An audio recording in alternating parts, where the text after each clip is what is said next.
Here's your money briefing for Thursday, September 7th. I'm J.R. Whalen for The Wall Street Journal.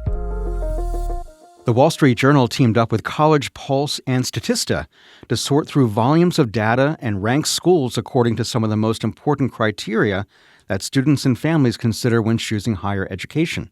So let's dive into the results. We're joined by WSJ Education Bureau Chief Chastity Pratt, as well as rankings editor Harry Carr and reporter Tom Corrigan. So Chastity, the Journal's been assembling these rankings for many years. What's different about how you did it this time around? Well, we know, everyone knows, that competition to get into college right now is crazy, that student debt is messy, and families are really trying to figure out, what do we do? How do we do it? Which school is best for my kid, for my family, for our income, and how much we can pay for schools? And so what we've done this year is we've taken a look at the way we ranked schools, and we've changed the data that we're really helping people to understand. So we're more looking at outcomes rather than inputs. We're not looking at how much of a great reputation a school has had since they were founded in the 1800s or anything like that. We're looking really at the things that families think about when they go to school.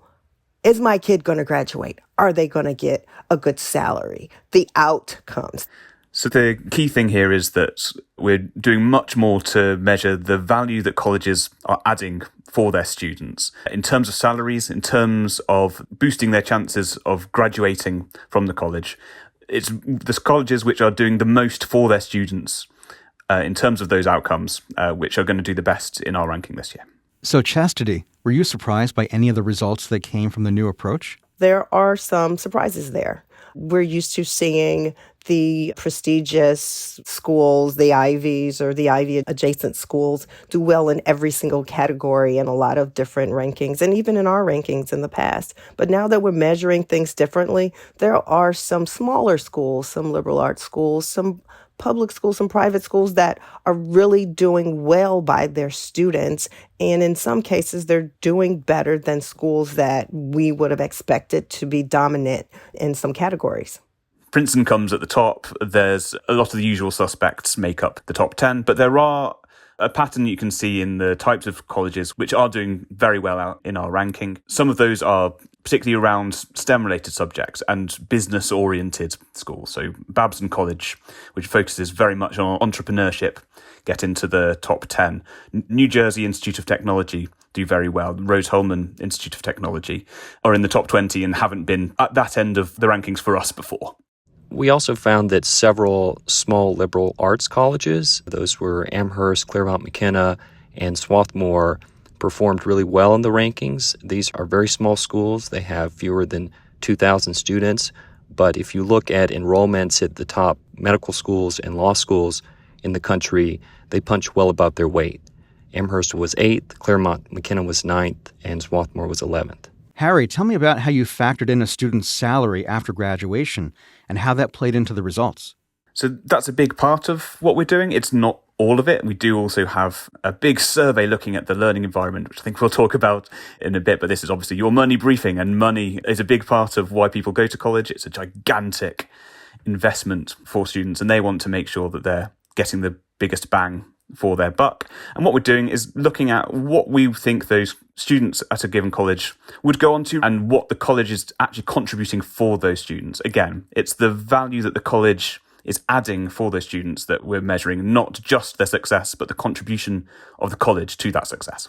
And Tom, in many cases, a student's ability to attend a college depends on not only cost, but the availability of financial aid. What did you learn from the data about that? Well, one of the student outcomes that Chastity and Harry have mentioned that we looked at is years to pay off net price, which is it's a figure that tells us how quickly can a student pay for the cost of college using the salary bump that they get from attending that particular college. And in that calculation, we use net price, which factors in grants and other types of financial aid. So we're looking at the number that the student and their family pays less financial aid. And generally, a lower net price leads to a bump in the rankings. Harry, you mentioned a school's learning environment. That was the second biggest component in the ranking. What do we mean when we talk about learning environment, and why is it such an important factor? So we measured this with one of the largest surveys of verified college students in the US that, as far as we're aware of, has ever been conducted. So we conducted interviews with more than 60,000 students across the US. And what we asked them was about their satisfaction with and the frequency of the opportunities they got to talk to their tutors, the type of learning experiences they got, the kind of learning facilities that they were being taught in, the preparation for their career that they were given by their college. All of that was factored in alongside those student outcomes. And we think that the best colleges not only are providing those bigger salaries at the end of the day, and also in the view of their students are the best places to learn. And Tom, the data also includes a school's graduation rate, but also how the school prepares students for their career after graduation. Why is that important? Well, we measure that by looking at the salaries after graduation. And so it's something that we emphasize in the rankings, but it's something that I also heard over and over again from the students and the parents that I've talked to while reporting out the stories that we publish along with the rankings. The top of their mind is what kind of job and what kind of salary they'll have when they graduate. And I found in particular that the schools that are at the top of our list are doing a really good job of matching and connecting students with alumni, many of whom are already at the top of their respective fields. So, Chastity, all this information is obviously valuable to students and their families if they're trying to map out a plan for college. But why is this information also important to the schools themselves? This information is always helpful to the universities.